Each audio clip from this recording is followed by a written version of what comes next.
Welcome, everybody, to the Columbus Podcast Festival. Remember tonight that photos and videos, you're welcome to take them. Just please no flash photography. This is a live recording, okay? So act alive, all right? Feel free to laugh if something's funny or to cheer or yup it up. It's always helpful to hear the audience, so don't feel like you have to be quiet. Go ahead and join with these guys, and we'll have a good time.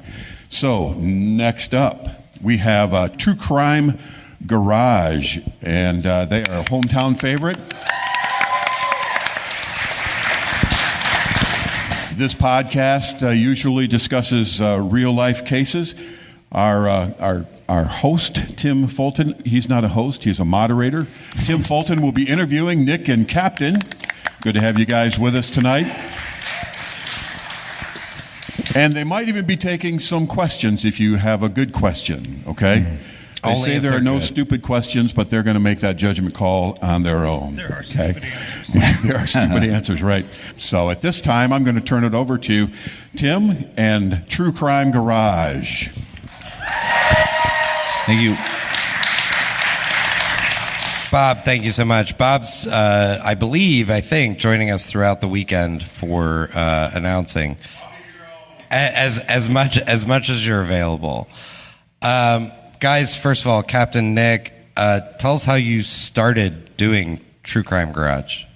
Yeah, you tell the story better than I do. Because this is my part of the story. So, about 3 years ago, I've known this guy. I've had the pleasure of knowing him for over 30 years now. Mm-hmm. So, I'm the winner. No.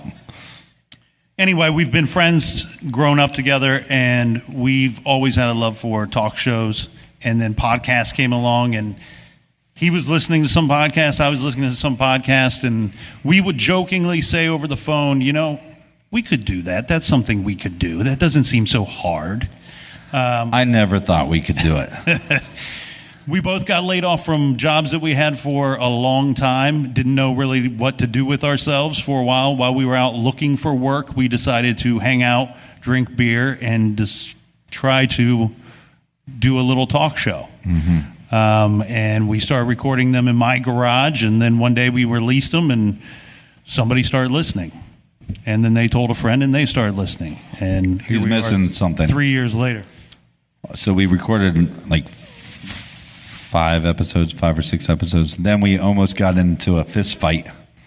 And then we didn't talk for about 3 months. And then we released the shows. I think he missed me a lot because we didn't talk for like 3 weeks. No, it was like 3 months, and he called begging. Well, in all fairness, though, he was really drunk when we almost got in the fist fight. That'll happen. Why the subject matter for you guys? I understand the talk show aspect and sort of having the itch to get up in front of people while you're not actually in front of people, but why the true crime or crime format? Well, he's always been into it. I mean, I think I've told the story on the show before. 2nd grade, riding on the bus to school, and he'd be behind me talking with some other guy about unsolved mysteries. And I'm sorry, like Robert Stack, Unsolved Mysteries. Yeah, okay. Every day.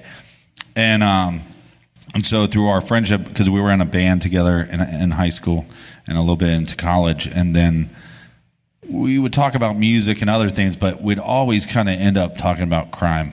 It just always went that way. So he's the one that said, let's try a podcast and let's talk true crime. And I think my first thought was, wait, we're going to talk about true crime every week? So... Well, and the funny thing is, this is hard to believe because now there's like 300,000 true crime podcasts. Right. But back... Well, and to be fair, sort of in the context of this festival, true crime sort of made a whole lot of people aware of podcasts as well. And at the time, there was not that many. When we first started talking about this idea and started working on it, it wasn't as I hate to say watered down, but there wasn't so many kids in the swimming pool back then. And so it was kind of looking at something that I enjoyed listening to and thinking of, okay, well, what can we do that's this but different? Right. Now there's a lot of pee in the pool. And so what was sort of talk me through the model of how you guys said, okay, we're going to start talking about this, and what's the structure, and what information do we need to have? How do we choose things, and, how you're going to do it? Well, that's been a learning process. I mean, how did it start? So, the funny thing was, Nick decided we're going to talk about Phantom Killer. That's going to be the first case we talk about. And so we both went, and he did his research, and I did my research, and then we decided, well, we'll call each other, and if we can talk for an hour on the phone, then we know that we're able to do a podcast.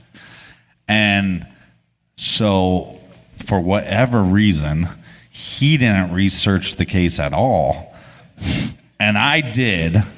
And so we still talked for an hour because I won't shut up. And then I think he realized, I'm because to say that he's an expert is probably an understatement. I mean, we were talking to one of the comedians downstairs, and he's like, I love true crime novels. I'm reading one right now. I can't remember what it's called. I don't know the guy's name. And he gives like 2 or 3 facts about the case. And Nick's going, oh, that's so-and-so. And the guy's like, you're right. And then he talks about another book that he can't remember the name, can't remember the perpetrator. And he's going, I'm right. So he's just been an expert from before we started recording. And then on top of that, then he's had to say, okay, you can't just rely on the information that you used to know to get through 2 hours a week. So he does tons of research. Did that answer the question? It absolutely does. I guess what I wonder about is, what were the early mistakes? Like, what you came up and you started talking about things, and listeners would be like, yeah, but you didn't truly describe what the you forgot to say that guy got murdered. Right. We've always said that guy got murdered. Okay, good. But you have that built into the format. That's right. Good. We built that into unless the guy didn't get murdered, and then we don't say no. But I think it's weird because we haven't talked about it a lot. It's just kind of been something that we've grown into doing, where it's like, I'm the audio guy and I'm the musician of the group, so we need a theme song. I just created one, played it for him one day, and he's like, oh, that works. And then we had an intro that we did differently, and then over time we're like, well, that kind of sucks, but we didn't really talk about it. We just kind of was like, oh, let's try to make this better. This is how we'll make it better. So you get to poke them a little bit. Well, but the other thing though too is, when we first started, and still to this day, we've encouraged whoever is kind enough to listen to us. We want it to be, it's a community. We want it to be a group thing. So we do get a lot of critiquing from the audience. Yeah, mainly they want to kick me off the and show. We've used. But But I mean, we're going to be true to who we are and what we want to do in the first place. But we do allow that to steer us a little bit, because we all can get better at what we do. We all can learn, and based on that feedback, you're like, oh, maybe we should talk about. Oh yeah, right. Yeah. You have to consider it, and you listen, and you go, oh yeah, you know what? We didn't touch upon that, or maybe we stayed too long on this one thing that was not so important. But yeah, we've allowed the listeners to help us get better. And I want to touch on 2 points then before we sort of get into what in my head is the bulk of our conversation tonight. First of all, what was that transition like from, hey, we're just recording and we're not making any money doing this? How did you first, this is your jobs now, is that right? Yeah. So how did that, this sounds shitty, but how did that monetization happen?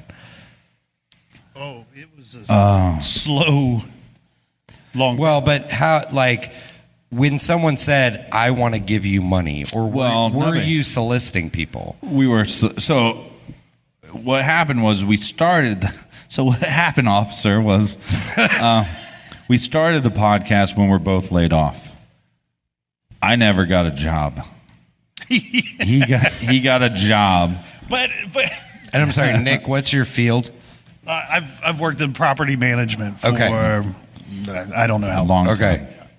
So he gets a job. We're doing the show. Now, mind you, the bulk of the research comes from him. So he's working the property management job. He's like, dude, this job is going to be great. I only have to work like 35 hours a week. I could spend a bunch of time on the show. Like 2 weeks into this job, he's working, 50, 60 hours a week.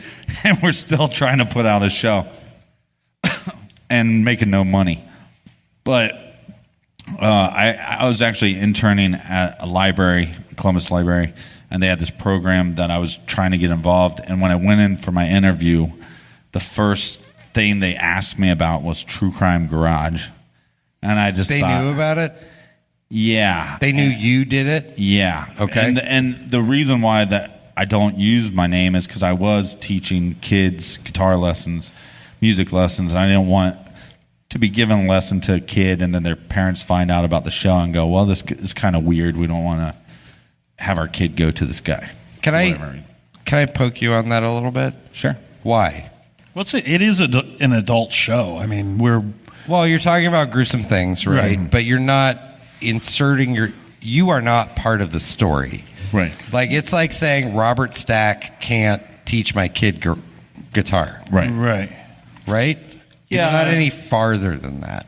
I'm sorry. that's- I'm old. Robert Stack was the host of Unsolved they know. Mysteries. Oh, they okay. know. Just wanted to make sure. Yeah, but he just walked slow in a trench coat and spoke really well with a great voice. Right. Where us, we Super might be sexy. like a part of our show. We're announcing that we're drinking Dortmunder Gold by Great Lakes Brewing Company, and Nick's favorite beer. and the this perpetrator broke into a home, murdered this person, and masturbated on the bed and then left. Right. You can see where mom dropping off. I can see the where a son parent to- may be like, I don't want to interact with that guy Right, anymore. right. Okay. And that's not every show. That just happens once in a while. That's And I'm sorry, last week's show. Captain, I cut you off. So you were at a point where Nick was employed. You were interning, also doing guitar lessons. Yeah. Well, I mean, played in a band. yeah, I was playing cover band gigs, and that's the other thing too. Is that as I was getting older, and my buddies were playing, they're going, "Hey, I'm starting a new band next year," and I kept on thinking, "This is getting really old," and the crowd stayed the same age, and some guys like that. I don't like that. And it got to the point where I was like, what the heck am I going to do with my life? And I just had this gut feeling. Well, when I left my interview for the library job, I had a gut feeling that I got the job. And I did not get the job. And then I was just, and I don't know if Nick can talk about this too much or not, or how much he remembers, but I just had this feeling that it was all going to work out. And I started emailing ad agents like every day, sometimes twice a day.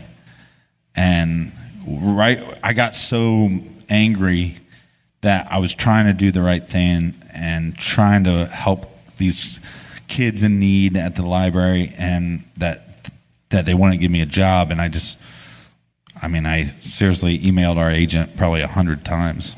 So literally you said, I didn't get that job. I know that this other thing can work out. I'll make it happen, yeah. And now here we are. Yeah, and I used to write stuff on this board of what I thought was going to happen. Like, oh, we're going to get this That's many called a vision downloads. board. Yeah.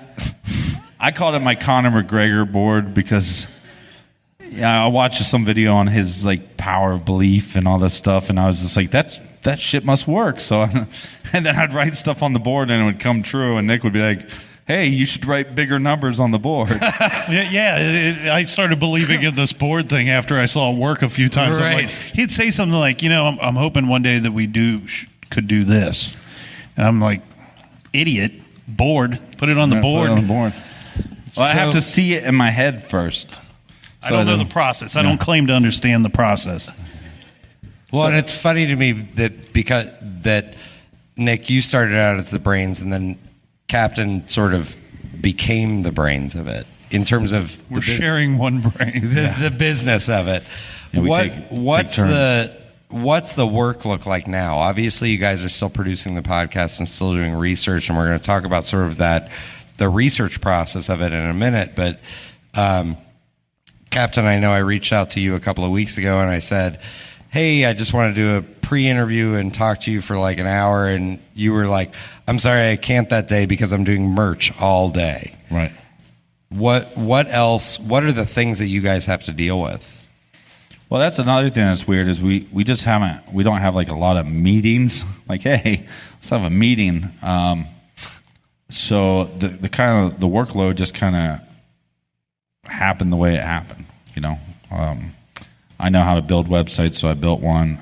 I run the social media. He hates social media, and so things. Just Nick is nodding yes. Yeah, things just kind of got divvied up that way. But it's our strengths too. So, I mean, Nick, I'm sure if you listen to the show, there's weeks that I don't know a lot about the case, but I know that Nick will know whatever we're supposed to know. Well, and you can provide commentary then, and I think sometimes there's value to not knowing. Yeah. Because then you get to ask the questions that I think a listener may be like, wait, hold on, what about that? Right. Well, and there have been, it's not often, but there's been a few times where I've told you, like, hey, don't look into this one too much. Right. Yeah, and it's not so that I can sit there and talk about it. It's so that if he knows everything that I know, There's nothing to talk how about. organically will the questions come about that we can get into some kind of discussion? Right. Because there's some that I know as well as he does, and he starts talking, and I'm bored out of my mind because I'm just sitting there going, yeah, we know this already. Right. Well, and you're not going to engage, and you're not, Right. and frankly, I think those are the risky moments for the audience because you may forget something, Right. because you guys just know it inherently. Yeah, we always create, so he goes off and does his research and I go off and do mine, but we normally will text back and forth to create some kind of loose outline of how we want to play something out. And the other thing that I think Nick has learned is in the beginning, he want to sometimes report on certain things that they didn't go anywhere. It was part of the investigation, but it didn't go anywhere. So we'd get done with the episode, I'd be going, hey, you didn't even talk about this other guy or this other suspect. And he was like, well, it didn't go anywhere, so it really doesn't have any relevance in the case. And that's true a lot of times, but sometimes that's the most interesting thing about the case. So I think he's learned over time to, this really doesn't have anything to do with the investigation, but it's interesting.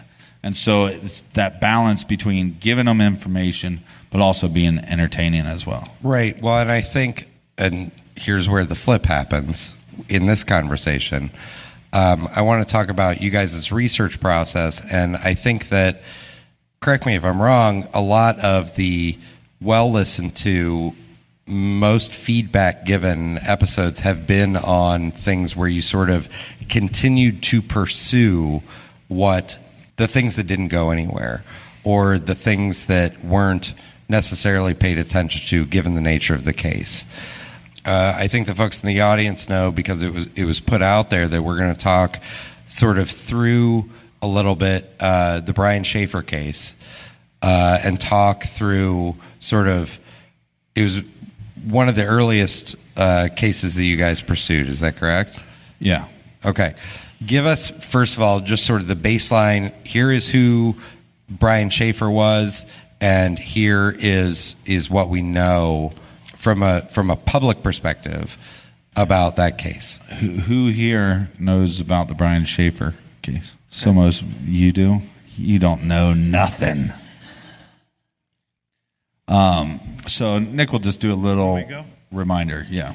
Okay, so for those of you that don't know, Brian Shaffer was a medical student at OSU. He went missing technically on April 1st of 2006 from the Ugly Tuna Saloon here in Columbus, Ohio.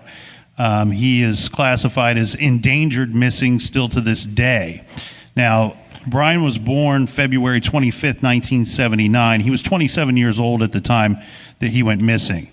6'2", 165 pounds, Caucasian, light brown hair, hazel eyes. Now, one thing about Brian, an identifier for him, is he had a Pearl Jam tattoo on his arm. He was last seen, like we said, at the Ugly Tuna Saloon, and that's at the Ohio State University campus. Which is only a couple miles from here. And the times on these could be up for debate, but for the sake of this purpose, it was roughly between 1:30 and 2 a.m. in the morning. He was out there celebrating. It was the beginning of spring break. So he was out partying it up for the night. He's seen on surveillance going into the bar. There was an escalator that took you upstairs. If anybody's familiar with it, it's on the second floor. So he's seen going into the bar, and he's not seen leaving the bar, and we don't know what happened to him after that. Mm-hmm. He went there with a couple of friends. This was Clint and Meredith, and I believe he knew Clint for quite some time. They were close. The friends did leave without him that night. They stated that he at some point said he was going to, there's a little debate on this, but either use the restroom or go talk to the band. Go talk to the band seems to be the majority, the belief here. Mm-hmm. Brian was a musician. He played the guitar, so that makes sense. He goes off on his own thing. His friends have little information other than now the bar is closing and we don't know where our friend is. They wait around for a little bit and eventually they leave without him. They probably assume, like anybody else that's gone out with their friends, you get separated, especially if your friend is, Brian wasn't single, but if you go out with your friends and your buddy's single or your girlfriend is single, and you don't always end up at the same place at the end of the night, even though you went to the same bar. So the crazy thing about him, though, and the many interesting things about his case, and we've only found this to be the case with a handful of other cases, and typically it works out with these missing persons cases, is that you can take one thing that happened that night and you can analyze it and you can really put together a good argument for many different reasons why that happened.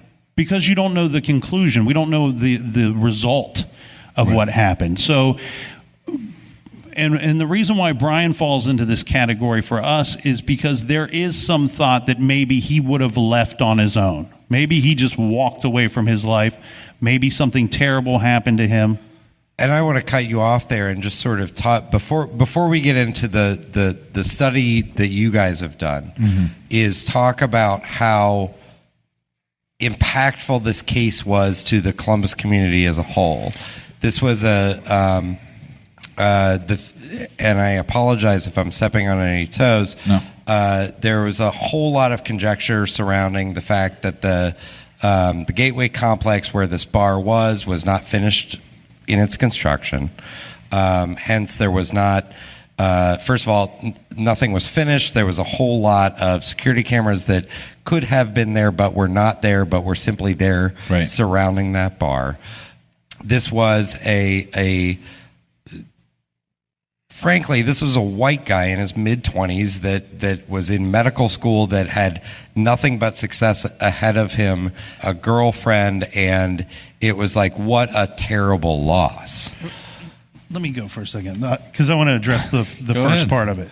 Yes. As far as, the thought of how impactful this was to the area, to our city. And that was the main reason why we wanted to cover this case. Yeah. So nowadays, we don't pick. I mean, we pick the cases we cover, but we have a long list that's been presented to us by the listeners. And so we just cherry pick from that list. But back then, when we covered this case, we were more in control of that because we didn't have so many suggestions. We get 20, 30, 40 suggestions a week now. Yeah. And so back then, the reason why we wanted to cover it is both the captain and I like to go out, and I'd go and sit in a bar, and I would overhear some people next to me, and somebody would go, you would hear this from time to time. You go, hey, you remember that dude that went missing from some place on campus? So what was that, like 2 years ago? Right. And then, and then at other times I would hear people having a similar discussion and somebody going, oh, yeah, they found that guy. He was in the Scioto River. And then another time I'd hear the story and it was, oh, they found that guy. He was living on an island somewhere. He's perfectly fine. Right. And so he and I kept having this conversation. We're like, this was a story that was very impactful for literally 2 weeks or a month, to the point where kind of everybody was paying attention to it. If you walked around in the area, you saw Brian's picture somewhere. But after that month went away, people kind of came up with their own conclusions. People started listening to the rumors that were going around, and they became truths to these people. Just as a point of matter, there's been a story in the Dispatch on the around about April 1st every year since it happened. Mm-hmm. Right. And then we're coming up on 12 years. Right. And they just had a march for him. The narrative becomes, well, this happened, and then we just make up what happened, Well, and who gets to, because it's not a murder. It is and I'm sorry, there's a term of art. It's not a missing person, but a missing person in danger. They have him listed on some places as endangered missing. Got it. Endangered missing, and that's a term of art for the police. Who gets to define that narrative? In my head, it's a lot the press, Right. because they're trying to define things that are interesting. But also that narrative, I imagine, gets defined within the police, the existing family. It should be noted that the father has now passed away. Right. How did that narrative, when you guys explored the case, get defined? Well, it seems like, and we're talking backstage about that, if you have a murder victim, right, the narrative becomes from the victim's family and friends. And we hear it all the time. She was, a great mother, and she was this. But then we have another thing that comes out is that we have a bunch of evidence. And once we have that evidence come out, that's a part of the narrative as well. And so if there's been plenty of cases that they're saying, oh, well, she was happily married, and she was this, and she was that. And then you find out, well, she had a boyfriend on the side. And that becomes part of the narrative. Well, in this case, or any missing person case, we don't have evidence.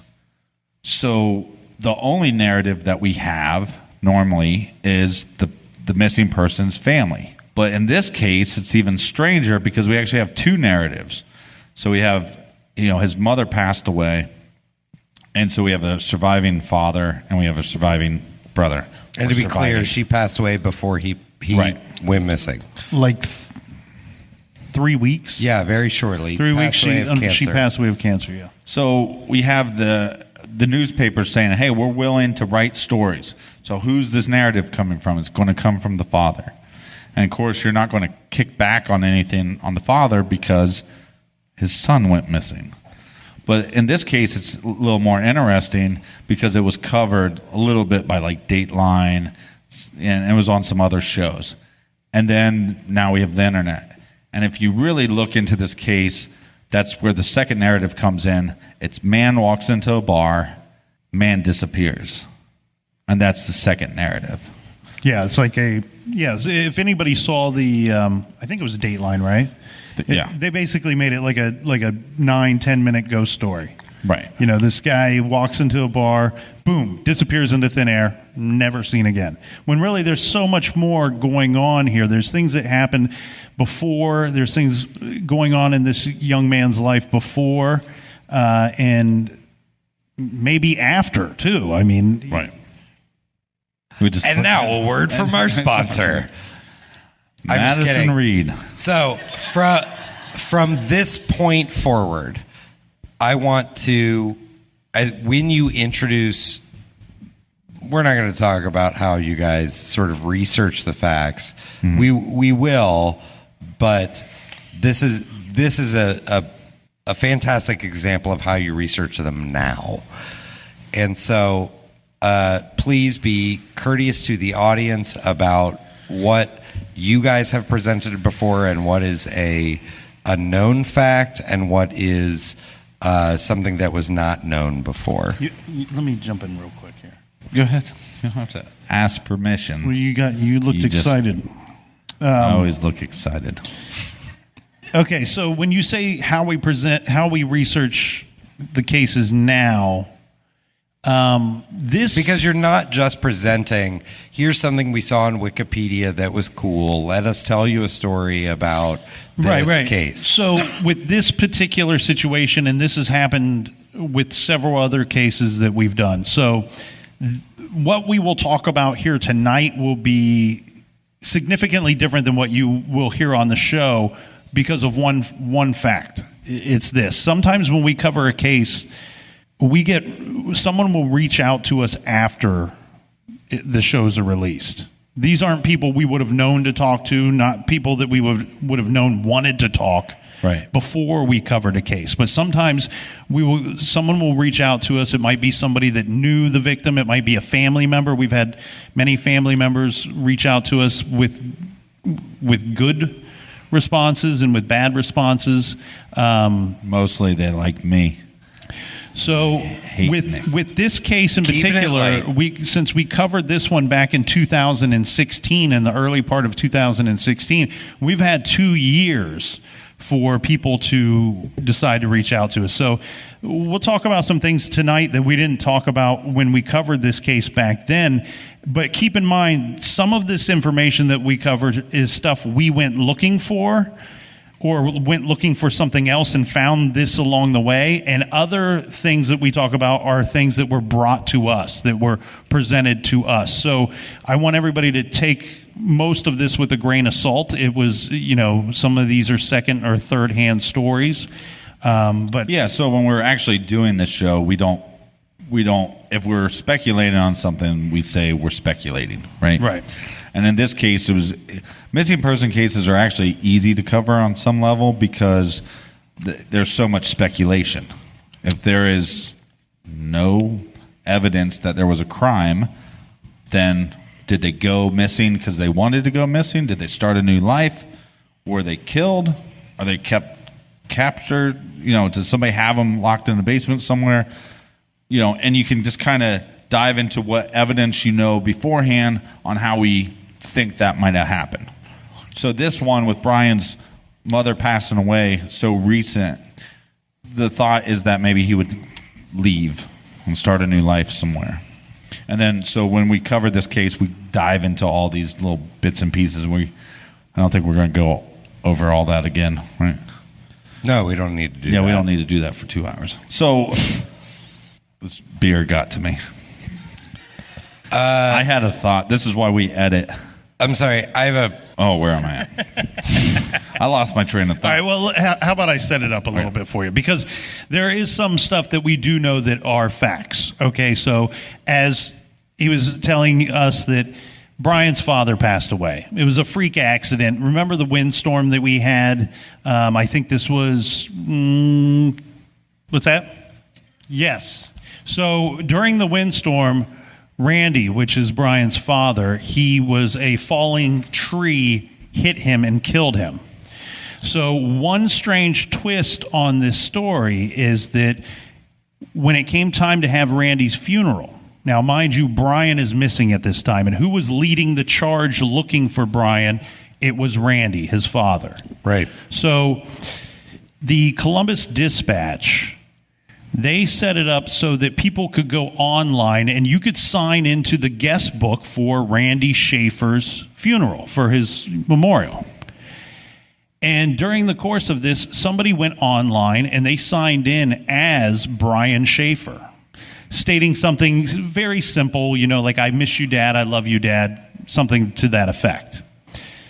Well, and it claimed that it was coming from the Virgin Islands.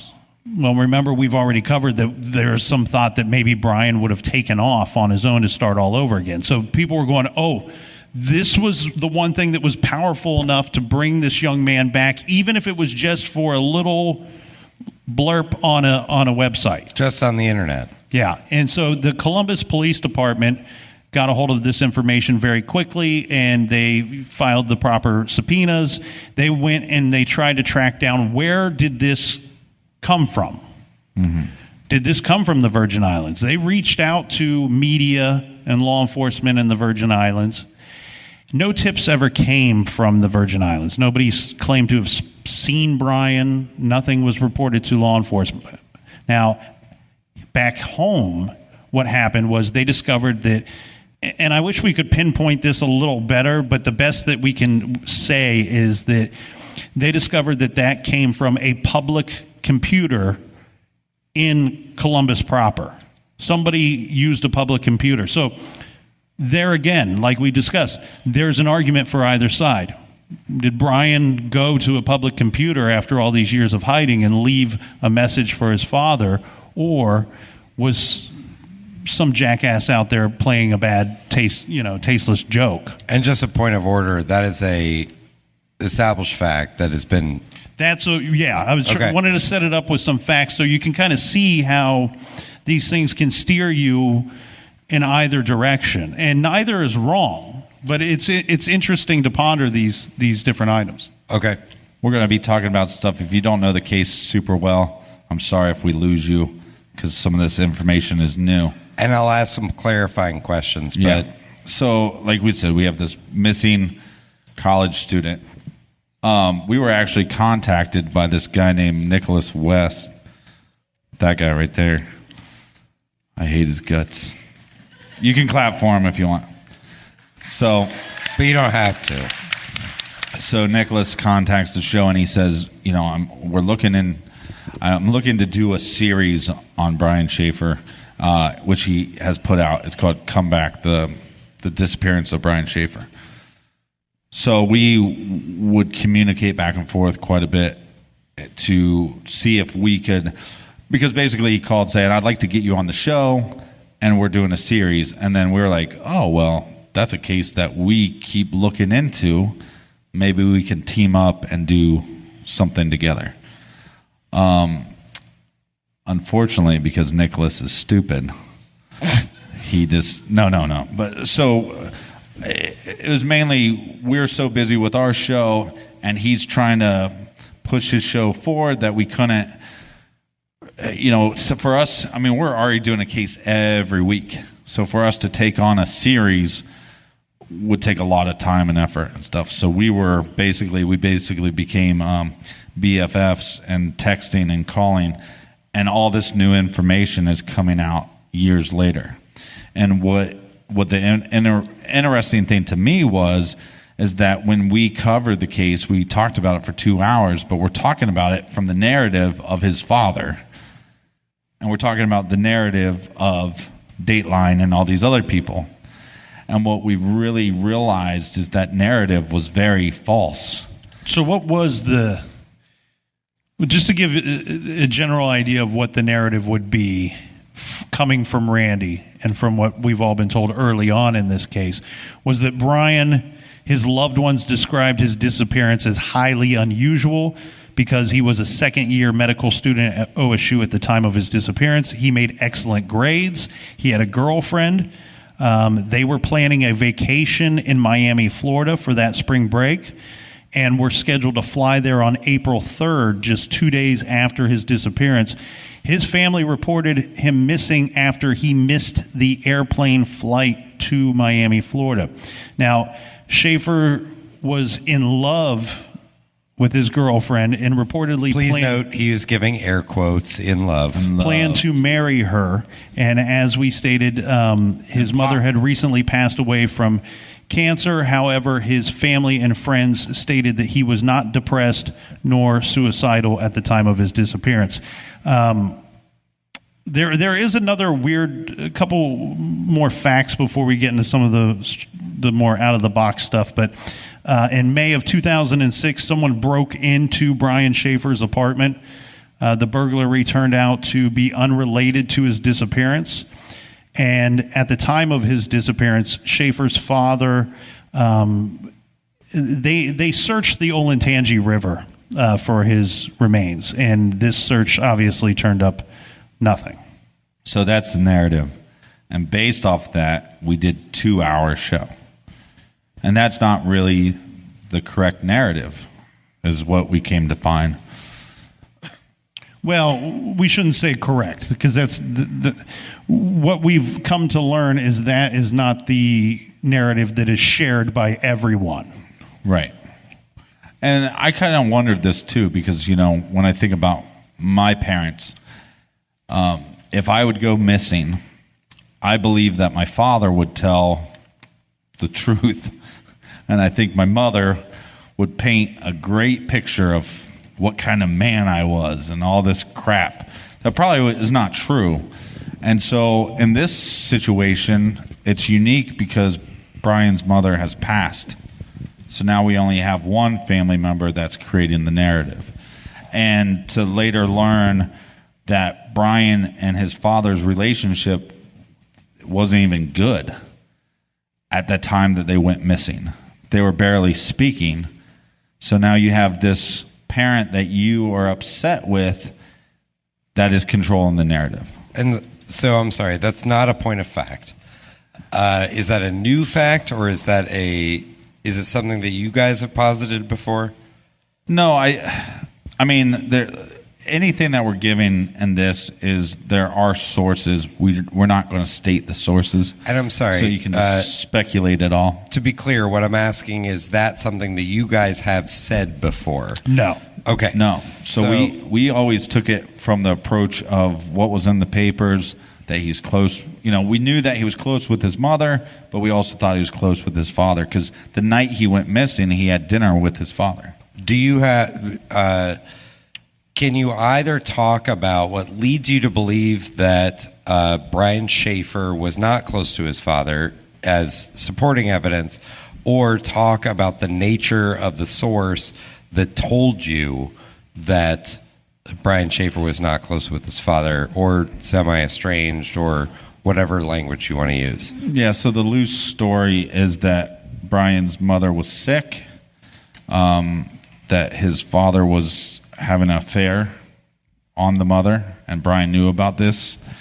Brian was more a mama's boy and had issues with his father doing this and wasn't speaking to him. And basically the dinner that night before he went out drinking was to... And again, this was April 1st. March 31st. Yeah, he's reported missing the 1st, but it was the 31st. Early morning hours of the Thank you. So the dinner with his father, we always wondered. I've talked to thousands of people about this case, and they'd say, I think he met with the dad before he went drinking because he knew he was going missing, and it was his way to say goodbye. Yeah. So the story that comes out after he disappears is that he was meeting with his father for dinner because he's getting ready to go out on this trip to Miami. So, hey, Dad, let's get together for dinner before I leave on this trip in a day or so. And that's verified that they did indeed have dinner. They did, in fact, have dinner together. And then once the young man goes missing, then you have this speculation of, well, maybe that was his way of... sometimes when people, and I'm not saying that Brian committed suicide, but the thought would be if he disappeared of his own will, or if he was planning to take his life, there are some people that will secretly say goodbye to their close loved ones. And the person that they're saying goodbye to may not understand what that meeting is about until after the fact. And so the thought was that Brian was very close to his father, Randy, and this was the final meal together. This was the goodbye dinner. Right, but it changes the narrative. And like I want to talk about, we have two narratives here. We have the narrative of the father, and we have the narrative of the media and the internet saying a man walks into a bar and the man disappears, never seen again.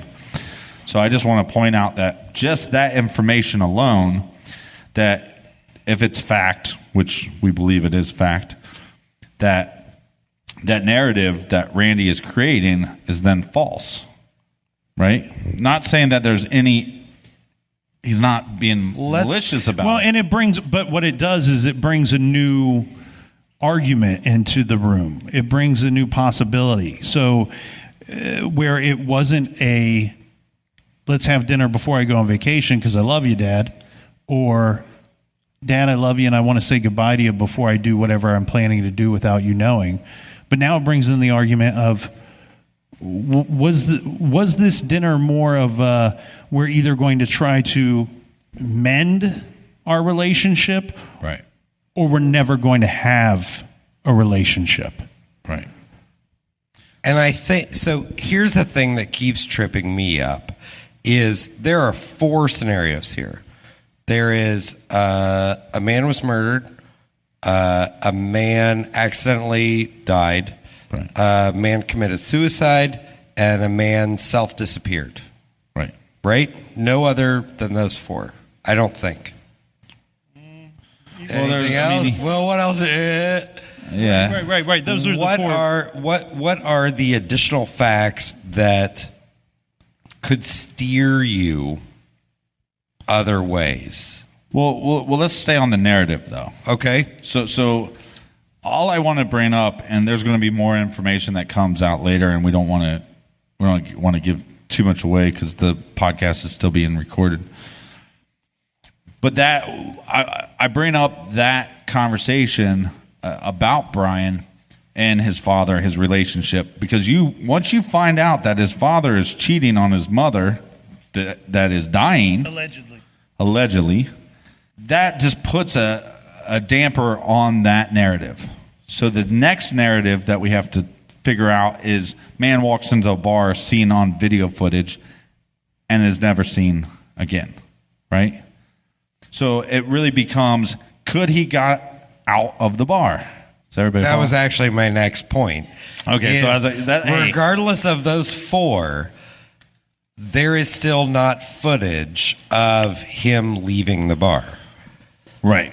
So when I was in communication with Nicholas West, one of the big questions on the internet is, so before Brian goes to leave, he's either going to the restroom or he's going to talk to the band.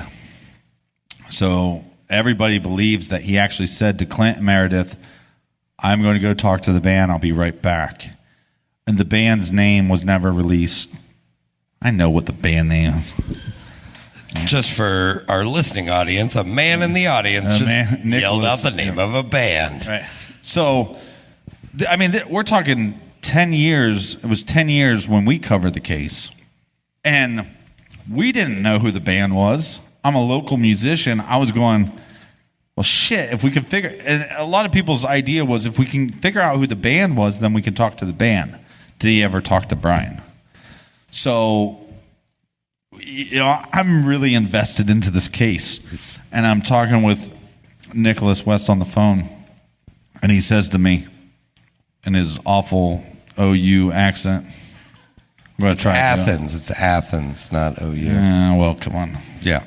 He says, this is going to be a bad impersonation, but he says, I know what the band's name is. I think I shit my pants. And I go, who's the band? And he said, Rock House. So that probably means nothing to anybody in the room. But I shit my pants again because I know every single guy in the band. And so Rock House was, at one point, was a 4-piece cover band, then turned into a 3-piece cover band. And they were playing at the Ugly Tuna Saloona because they were a very popular cover band. So Brian played guitar. My thought was, let me talk to the guitar player. I end up calling him up. I'm just going to call him Chris S., so I don't use his real name. I haven't talked to the guy in about 3 years, and I say to him, hey, got this police report that says you played the Ugly Tuna Saloona the night Brian Shaffer went missing. He was like, yep, that was me. And I haven't talked to him for a while, so he had no clue why I was calling to ask him this. And so, I don't know, we've talked about all this other nonsense. I had to explain to him what a podcast was, what true crime was. why the hell I was calling him.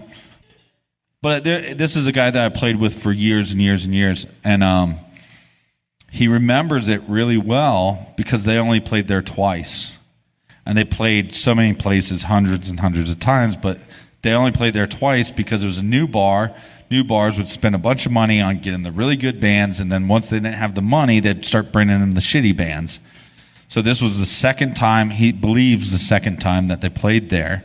He even named some people that he was there with, which I won't say their names on the mic. I just texted him again. It's cool. Yeah, we keep texting him to get more information. So they play that night. He does not remember talking to Brian. I said, Brian played guitar, so chances are he would talk to you. And he said, well, you know, man, if you don't have tits, I don't have time. That's what he said. Can't make that shit up. But he was talking to you. Yeah, but I mean, but at the gig, if you don't have tits, I don't got time. Okay. It's the after you're done with the show. If you're a musician, if there's a chance to meet a girl, it's going to happen within a 5 to 10 minute window because you got to pack your shit up. So anyways, he remembers going into the bar, and he remembers that it was roped off pretty well. Like you couldn't just go wandering into construction sites. There were parts of this building that were very skeleton. Yeah, it was a new build. But he remembers a lot of dirt, which I thought was really interesting because you wouldn't think dirt on the second floor of a building being built, but he remembers a lot of dirt. But there was a path so he could wheel his guitar amps too. Now this is where I'm getting into information. If you don't know about the case, I'm sorry if this is going to bore the crap out of you. But so staying on the idea of did he leave the bar and not having video footage of him leaving the bar. I'm getting to that. Okay. So like I said, I wanted to just talk about the two narratives. We kind of blurred the Randy narrative. Now we want to blur this idea that he couldn't have left the bar. So Chris S. remembers wheeling into the bar, playing the gig. It's done. He is there with, we'll say, Q. We'll call the guy Q. And we're going to call the girl Stripper Sarah. Now that's the name that he gave her, not me. He remembers that there was some kind of confrontation, not a fight, but Stripper Sarah got mad at somebody. He can't remember if it's a guy or a girl. Doesn't know. But knows that there was somewhat of a confrontation, and he remembers that Q was there because Q had it in for Stripper Sarah. Right? Now, we had this story confirmed by Q as well, saying, yes, I was there. Yes, I was watching Rock House, blah, blah, blah. I would just like it to be known. I left the room, yes, to pee, but also to confirm this story specifically. Right. And it has been confirmed. Oh, see? So after the gig, what's weird is I played with Chris S. a long time, and he would pack up. He would load in and load out the same way every time. And he was a little bit older than I was, so when I played the gigs with him, I learned, there's like this method to his madness. That's why he remembers all this crap. So he remembers that behind the Ugly Tuna, there was this, it's kind of a pathway that you could pull your car into. It's not really so much an alley because like people could walk on it. It's really kind of hard to explain. But anyways, he parks his Explorer in the back and there's a door. And if you see the door today, there's a camera. Well, he claims there was no camera. He claims there was no camera both times. And where it gets more interesting is there was some kind of disagreement with a guy or a girl with Stripper Sarah. But why they were leaving, and this would be after closing or right around closing. This is right around closing. So he is packing up his stuff, and the band is going to hang out with Stripper Sarah, a couple other friends. Not because of her name.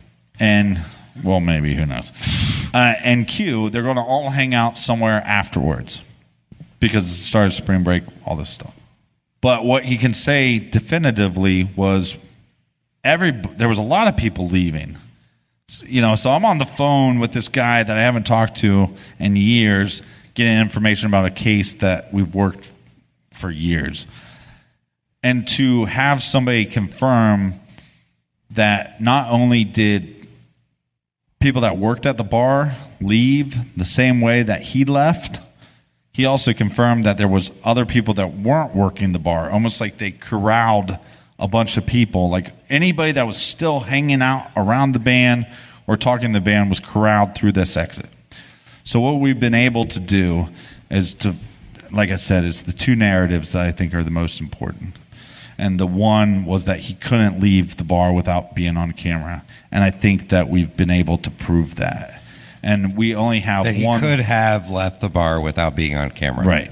And then the other narrative being that not everything that Randy was saying made a lot of sense.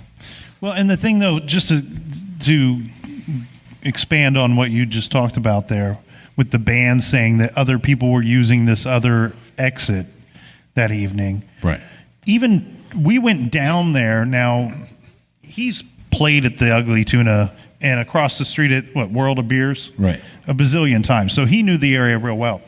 Well, but also at the time, that was the only establishment that was open in this large complex. Yeah, and so we covered the story 10 years after he disappeared, so I had never been inside the Ugly Tuna, so I thought, well, I'll go down there. This was a couple months before we decided to record the show. Mm-hmm. And so I went in there to see what it would look like, but the quick thing that I spoke to him about almost immediately was, now mind you, this is 10 years. It's not a skeleton building anymore.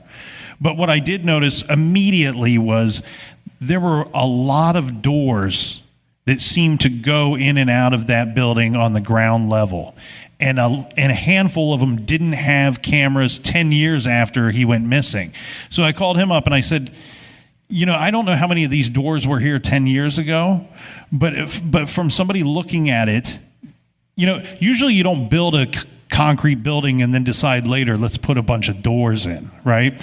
So it occurred to me, this Dateline narrative of a guy that walks into a bar and vanishes into thin air doesn't hold a whole lot of weight here, because there were other options. There were other ways to leave that building. Right, but like we said, I mean, that's what's sad about this case, is because you have the two narratives. I think it stopped a lot of people from doing research that they could have done to maybe bring some closure to this case. I want to wrap you guys up a little bit, and I want to open it up to questions. But before anybody else has the opportunity to ask the question, what do you think happened to Brian Shaffer? Captain, it's on you first.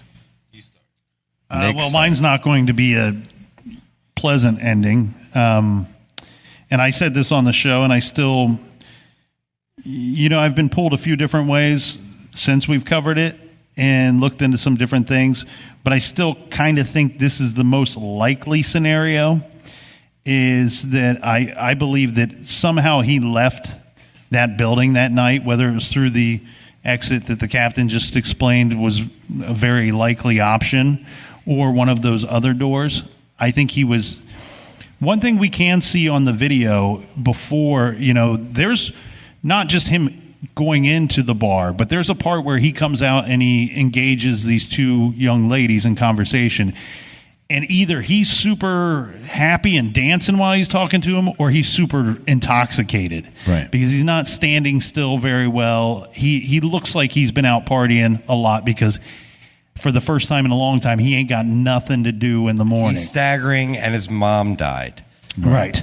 Yeah. So I think he probably made it out, and we're very lucky that they've done a very good job of cleaning up that area in the past 10 years. My guess would be that a couple of guys were driving or walking somewhere. He decided to walk home. His apartment was, 6 blocks from the bar? So I'm thinking he was heavily intoxicated. These guys see a clean-cut dude walking in at 3 in the morning by himself, visibly intoxicated. That's a great guy to rob. Where was his apartment? It was. I don't have King. It was King Avenue. So 6 blocks from the Ugly Tuna. that's an easy target for a group of guys to rob. And sometimes people rob people, they have the intention of committing one crime and they end up committing a completely different crime in the process. Those dumpsters in the area were checked. Yeah, but some of them weren't checked right away. They weren't checked. Some of them weren't checked until after he missed that flight on Sunday. So when were those dumpsters? Yeah, when were those dumpsters checked? Could he have been put in one of those dumpsters? Well, and the dumpsters were only checked in a small radius. So they probably didn't check every single one from the Ugly Tuna to King Avenue. Yeah. So unfortunately, I hope that I'm wrong, but I think that Brian was probably robbed and killed that night, placed in a dumpster, and he's probably in the landfill. Captain, do you have any different thoughts on that? Well, that's horribly depressing. I think any case that sticks with you, it's because you changed your opinion of what happened. And so I think the Ugly Tuna Saloon is closing. So I'm hoping that we are able to, at some point, run some tests and try to definitively answer the question, is he still in the building? Did he fall into some kind of construction or anything like that? I don't think he did. I think he left with the band. I don't think he went anywhere with the band. But I also think that there's going to be more evidence there's a ton of stuff that we could talk about tonight, but we'd be here for like 10 hours and you'd be like, wow, this guy knows way too much about Brian Shaffer. But I think there's going to be evidence that comes out that there's reason for the police to believe that he's still alive, and which is interesting, because when we first covered the case, Nick came to me and said, I think he's possibly still alive.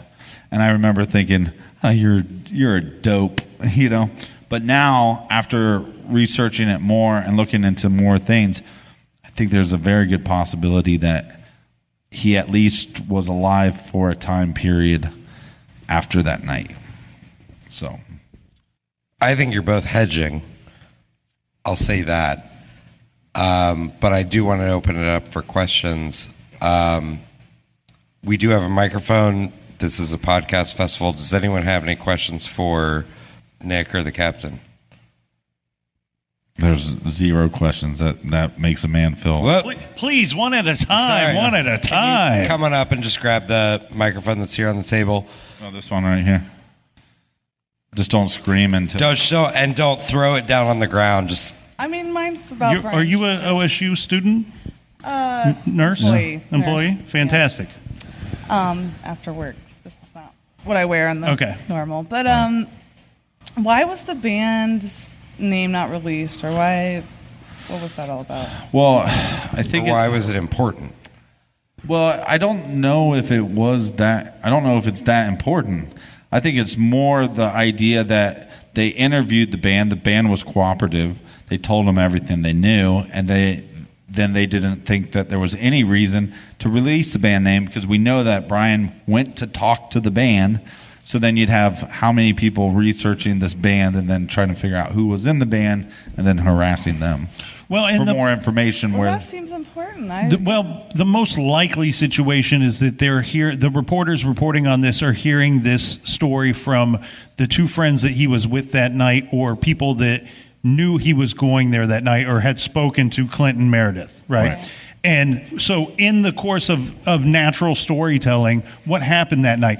I don't know. He went and he spoke to the band. In the moment, the name of the band doesn't seem important to the person telling the story or the person hearing the story. Right. So then you report on it, and then years later, somebody goes, should somebody check with that band to see if he actually spoke to him? Because if we can trace, it's all about tracing one person's steps, right? Well, because I think that's actually kind of the nature of what you guys are doing. Right. He vanished into thin air. So if we can trace his steps 10 steps further or 30 steps further or a block further, we can get closer to the truth. Yeah. And then years later, when somebody has that great idea, it's been lost for so long, it takes some sifting to find. Right, but like he said, the cops had that great idea. That's why they talked to the band. Right. So I think the cops didn't release it because they already went down that rabbit hole. And like I said... And they don't care about selling newspapers. Right. if that makes sense. Well, I have another just comment too. Okay. Like, I, of course, totally appreciate facts and all your research, but anyone that listens to you is also, I mean, we have our own opinions, and I do appreciate your opinions too. Right. What's the question? No question. Comment only. Okay. I love you. Yay. Oh, thank you. Well, thank you. I think she was trying to say that she loves our we like your opinions as well. We actually have a blog we have on our website, truecrimegarage.com, that you can go to, and we encourage people, hey, if you got a theory on a case or a question on a case, you can go there, click on that specific case, and join in the conversation. So when you talk about opinions, we love to hear them. All right. Hey, guys. I want to say that I really appreciate the cases. The ones that really bother me are Brian Shaffer, right. the Brendan Lawson, right. the guy in Texas, who you did a great episode on that, by the way, with the audio. Really How could I forget the Brandon Lawson? Really quick, just for the future listeners, Brendan Lawson. So two sentences. Well, it's pretty simple. So Brandon Lawson calls 911 and he goes missing. Period. That's pretty much it. And so we went to cover the case, and we got to talk about it for 2 hours. And what I kept on seeing on the internet is that if you listen to the 911 call, you will be convinced that you can make out what he says. And so at midnight, I listened to it. I'm convinced I can figure it out. And I'm an audio engineer, so I'm going to slow it down and speed it up. And I was up till about 7, 8 o'clock in the morning. Couldn't figure it out.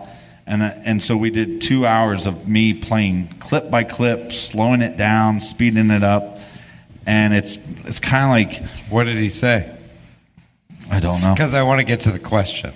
No, I don't know, but that's the Brandon Lawson case. All right. Yeah, and also the Maura Murray case is another one that... So you're just a missing person. Well, no, but Yeah. those are the ones that just bother the hell out of me. I'm a It's missing person too. But the Brian Shaffer case, the reason it's so close to me is one of the girls that last talked to him was a friend of mine. Right. And I saw Pearl Jam in 2010, and I had no idea that she was there. Yeah. And so I mentioned her. I'm like, oh, they played Comeback tonight. Did you ever hear the story about Brian? And she's like, I was the one that talked to him before he went missing. Right. And it was kind of probably like a shit your pants moment when you got the band name. It was like, what? Yes. Like, this has been something that's been on my mind for years, and I actually know somebody that was there. But I wanted to touch on the thing that you mentioned earlier about the people that were being corralled. Now, I've read so much on this over the years, and I don't know where I heard this, but I know that they mentioned that they were able to account for every person that went into the bar that left the bar. Now, if people were being corralled out of the back, is it possible? That's a lie. You think that's a lie? Yes, because I don't think they know how many people left the back. Because that's one of the things, because they have that camera on the outside of the ugly Well, tuna. I think you're partially right. And it's not necessarily you being right or wrong. It's the story that we are all being told. Right. The story that we're being told is that, and especially when you watch the Dateline version, and there's other versions as well, they're going to show you a parade of people and characters coming up this escalator to go into this bar and get drunk, right? Mm-hmm. And it's a little grainy, and it's almost black and white. And you look at this, and while they're showing you this, they say everybody that went into that bar that night's accounted for except for Brian Shaffer.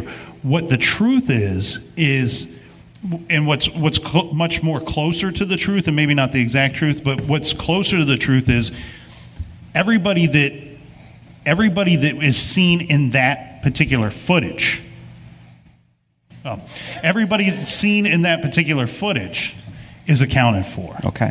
With the exception of Brian Shaffer. Now, who does that leave out? Well, that leaves out employees, band, security. It leaves out more than a dozen people. Okay, so they're just referring to the outside of the ugly tuna. Possibly, but I just don't. It's why everybody kept asking, who's the band?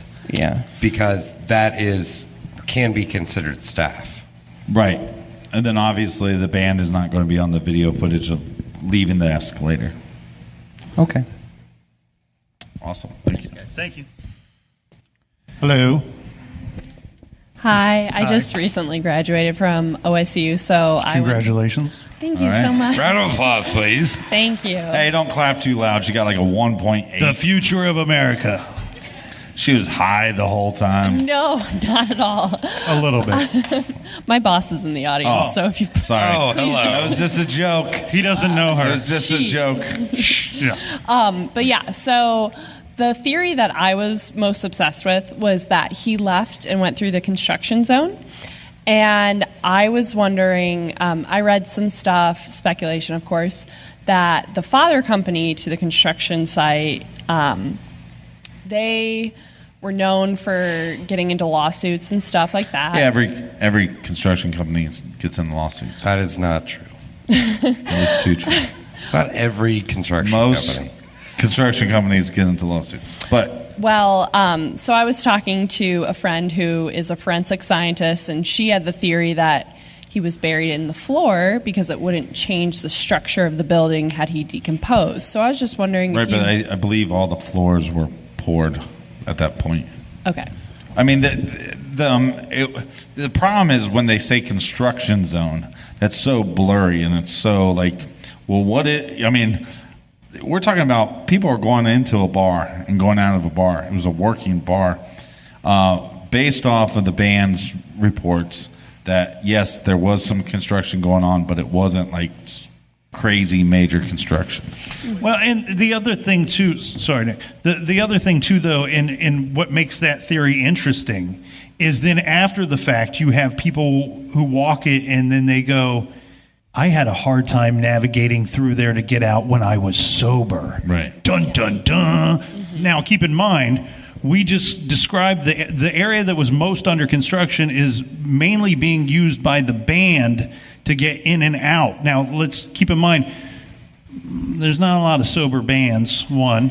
Right. And two, they're carrying equipment with them as well. So if a drunken soldier playing guitar can navigate his way through there. Now, yes, was Brian pretty intoxicated? 100%. There's no arguing that. Could something have happened? There's also the thought, though, which is a similar theory to yours, is that something went down inside that building that night and someone chose to dispose of him in that construction area.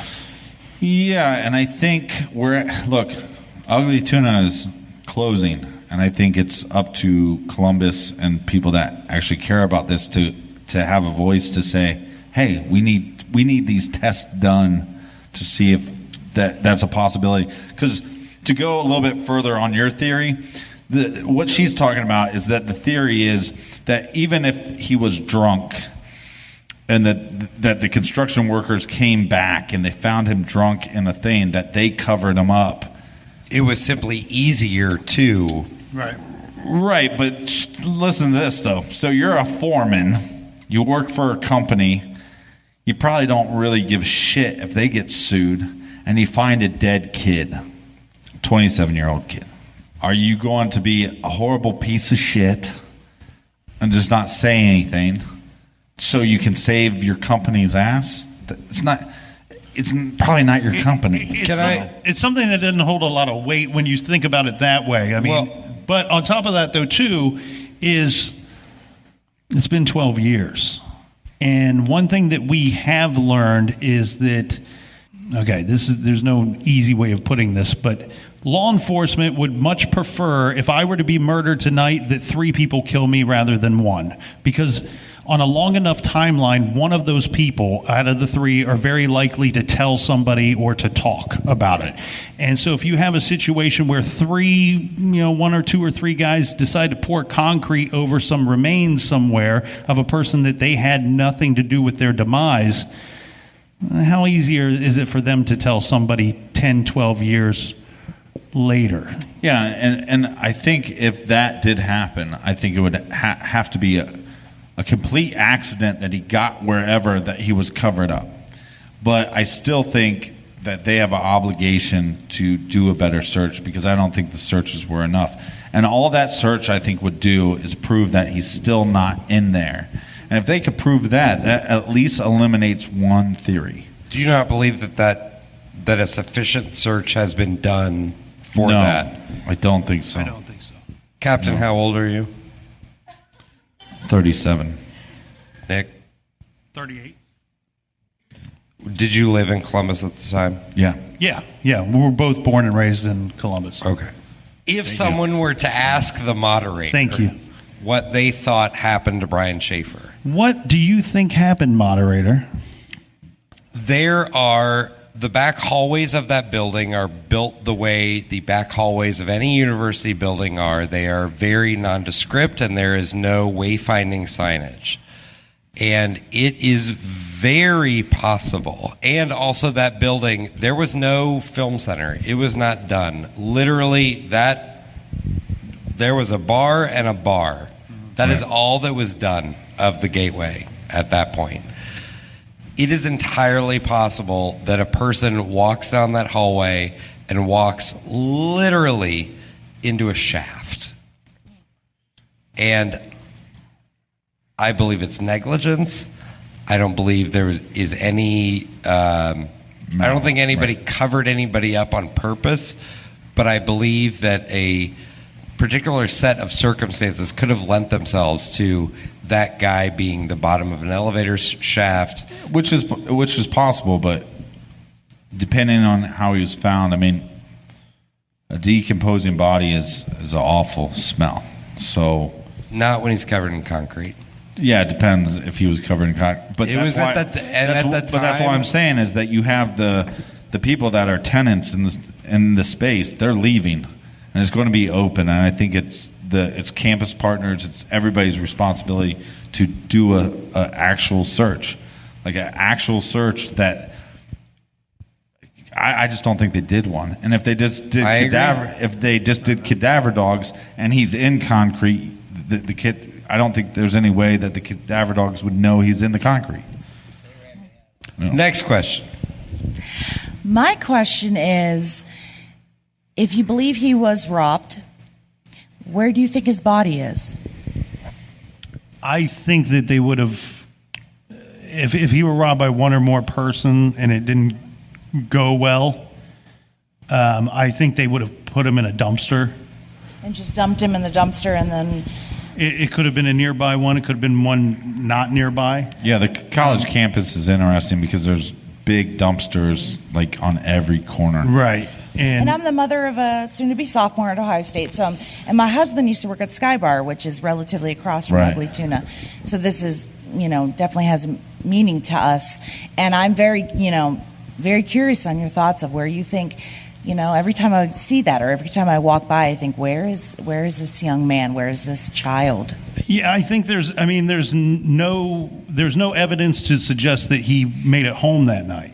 So if something happened to him, it happened either at that location, in my opinion, or on his way home from there. So you think he may have just dumped him in a dumpster and that was never... Leave him in a dumpster. Well, And they're emptied at some point. Right. You got to remember though, they're not really starting the search, until they know for a fact that he is missing. He wasn't reported missing to police until he didn't show up for that flight. And actually, what had happened was, if I understand it correctly, they called the police and said, "Look, this dude's missing. Our loved one is missing."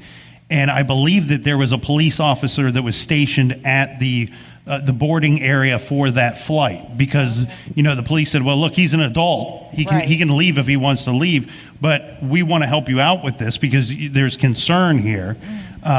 If he doesn't show up to this flight, then he's missing, Right. endangered missing." So Okay.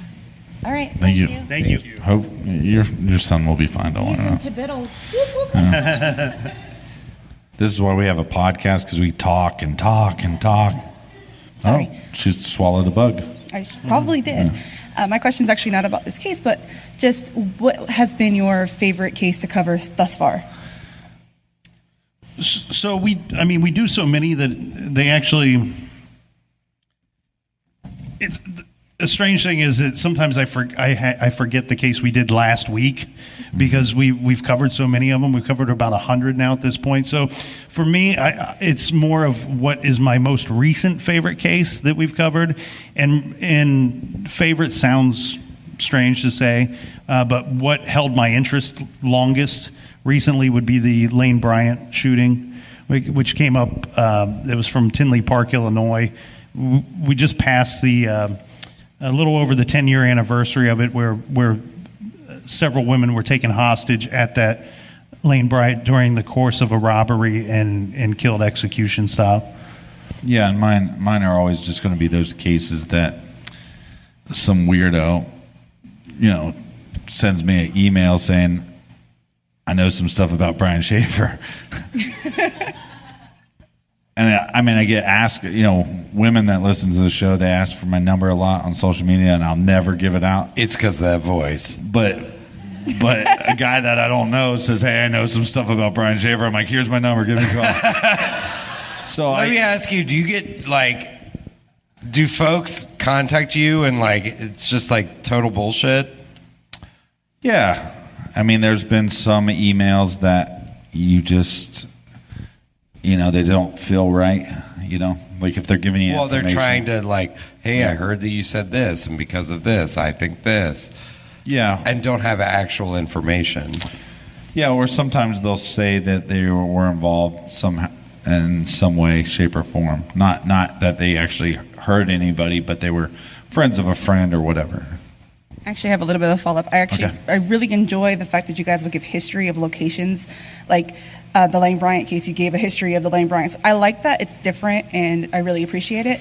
And I also just want to know, what side of town are you guys from?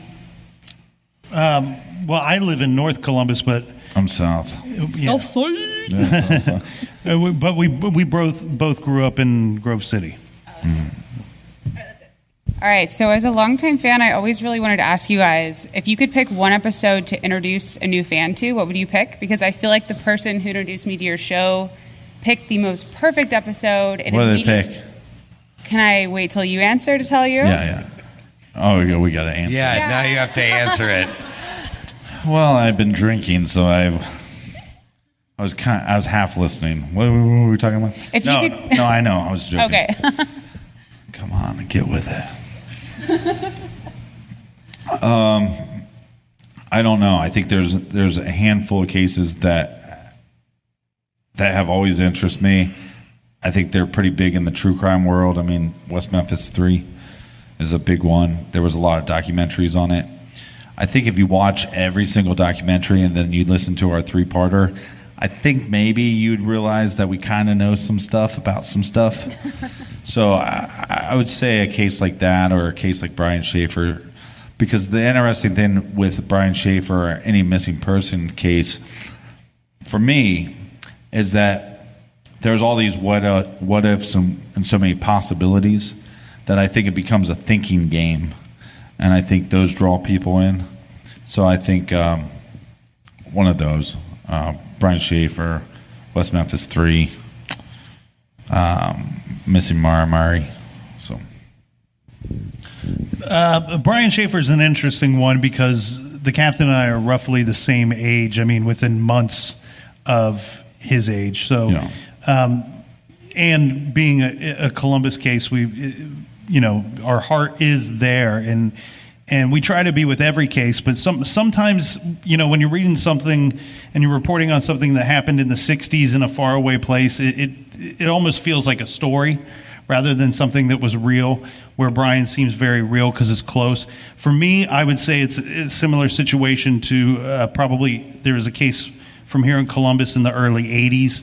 A young man by the name of Anthony Muncie was murdered. He was 15 years old. You couldn't tell a new listener to listen to that one because it's a bonus episode. I can tell him whatever I want. Hey, you should check out this podcast, but you're going to have to pay for the first one. And the drug dealers give it out for free, and then they charge you. So Tony Muncie would be my case. That's the one that I drag behind me everywhere I go. And the other case would be Amy Mihalovic from up in Bay Village, Ohio, from 1989. Those would be the two. Which one was yours? Well, I learned to love you guys in Texas, and she was a Texas native as well. So the Ohio ones weren't perhaps so personal, but she told me Casey Anthony. Yeah. And I was hooked like that. And she loves the captain. Well, Casey Anthony too. She was caught wearing an Ohio State shirt, so that drives me nuts every time. That short one. I want to wrap up with one thing, and thank you so much. You can tell me I'm an asshole for doing it, but when we first asked you guys to the podcast festival, you said we don't want to do an episode.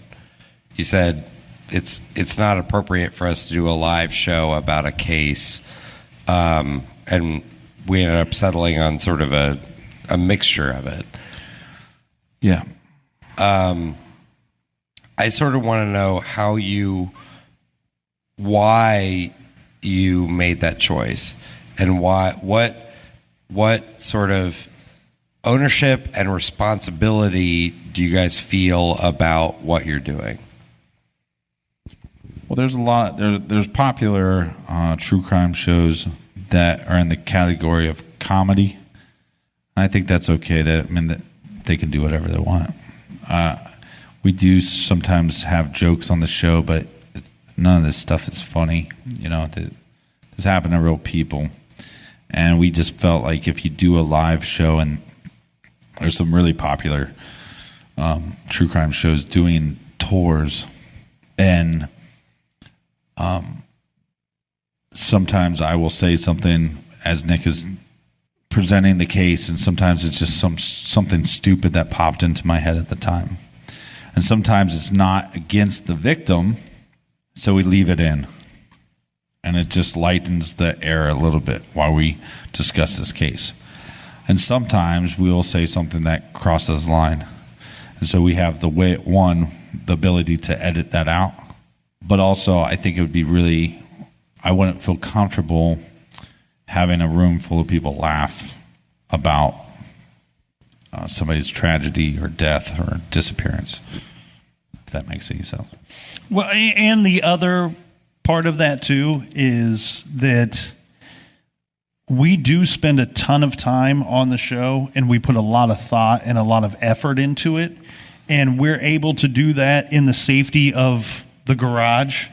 And here we're not able to do that. So that's kind of the bar that we've set for ourselves. And here we're out of our element a little bit. It's a little more free form. You don't have your notes. You don't have your reference. You can't just hit pause. Right. This is not how we sit in the garage. No. So a lot of people think we face each other. Yeah, that's the. You don't? No. Actually, that's what so most people think. creepy. That it's like. Are you back? The captain's there, and then I'm here. Wow, I don't want this. Isn't man this weird? looking at me. Especially when there's no audience, it's even more weird. These eyes. There's two guys in a garage. Why would we sit this close and just stare at each other while we're talking? Usually, he's staring at a computer because he's recording and editing as we. I don't even look at him. Go, and I sit near the refrigerator and the window back here, and I have my whole setup. Yeah, I don't even know what he looks like. No, but yeah, it's just I think there's you do look, and like I said, I'm not bashing on any of the other shows that are they're comedy based shows. Thank you to whoever, however this showed up. That's what they're how they're choosing to do it. I just think that it's for us to do it. It would be disrespectful to the victim. So. Ladies and gentlemen, round of applause. Thank you, guys. Thank you, everybody coming out here tonight. Thank you guys so much for coming out to the Columbus Podcast Festival.